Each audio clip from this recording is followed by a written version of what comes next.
Taiz, Yemen. When the wife of Ibrahim alZazaie, 35, went into labor with their third child, he immediately decided to take her to Khalifa Hospital, 70 kilometers from Taiz city. It was the middle of the night. Zazaie, who works as a builder, grabbed all of the money that he had, just under $40, and they headed to the public hospital. It was far away, but cheaper than the private ones nearby, at least he thought so. After their son Ahmed was born, Zazaie sold 2 rings and several pairs of earrings to pay the fee so the hospital would let them go home. It was around 1 a.m. and the hospital was almost free from patients walking in the aisles, so I took my wife easily from the taxi to birthing room, Zazaie said. But once there, a Russian doctor in charge refused to treat his wife before the couple sorted out her details with the hospital's accountant, for $20. The taxi ride alone had cost $28. So Zazaie had to find the cash quickly.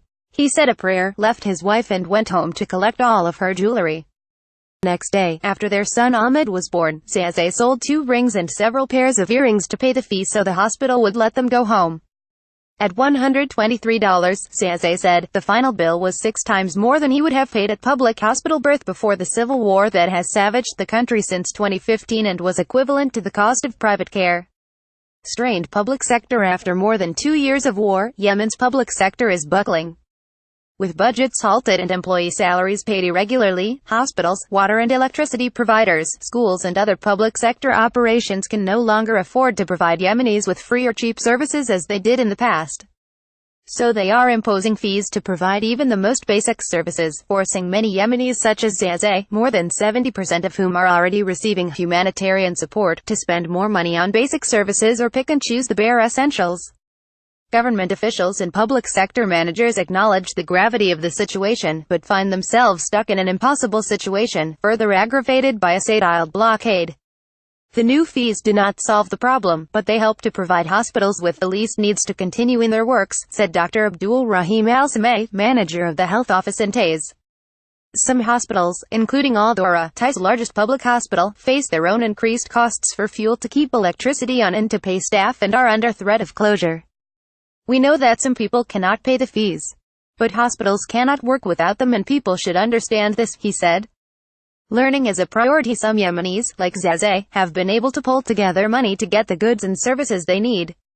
But others, like Sultan Sharif, have had to go without.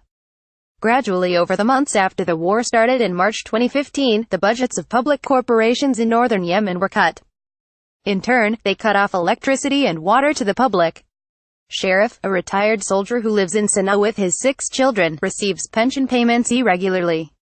So when his electricity bill jumped from $8 to $80, he had to decide between paying for their education or keeping the lights on. Now the family spends the evenings mostly in the dark, using only a solar panel and a battery for light at night. Learning is a priority for me, so I pay for study of my children while we live without electricity because it costs so much, he said. While solar energy has been a solution to provide light for many Yemenis, the costs of operating refrigerators, washing machines, heaters and other electronic machines is so expensive that many have done away with them. For water, Shahaf's family relies on a Good Samaritan who transports water to their neighborhood every other day and they carry it home in bottles. Of course, for Yemenis with money, there are other options. Investors rented the electricity corporation's generators and started to provide those who can pay with electricity.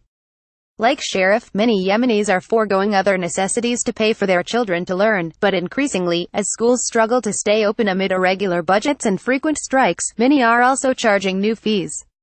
I have 4 children. I cannot pay $16 for them every month, so they cannot continue to study. Ali Mohammed Saeed, farmer in Taiz City School, asked me to pay $4 per month for my daughter's study and I will pay because I want her to learn. Tana Abdul Khalik told me, for a monthly fee of $20, Khalik said, the public school is still more affordable than local private schools. But at a time when UNICEF is warning that 4.5 million Yemeni school children in northern provinces are at risk of losing access to education because of school closures, not all families can find deals like that.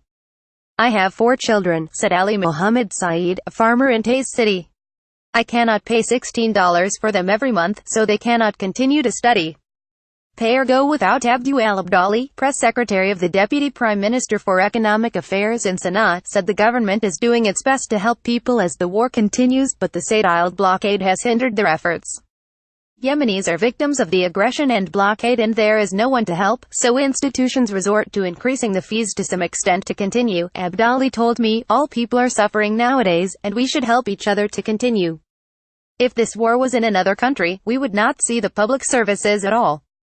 If the government cannot provide the poorest people with basic services like water, healthcare and study, that means a failure by the government. Ahmed Saeed, central bank economist Abdali added that the government is particularly concerned that some traders are taking advantage of the situation to exploit Yemenis, charging expensive prices that only rich people can afford.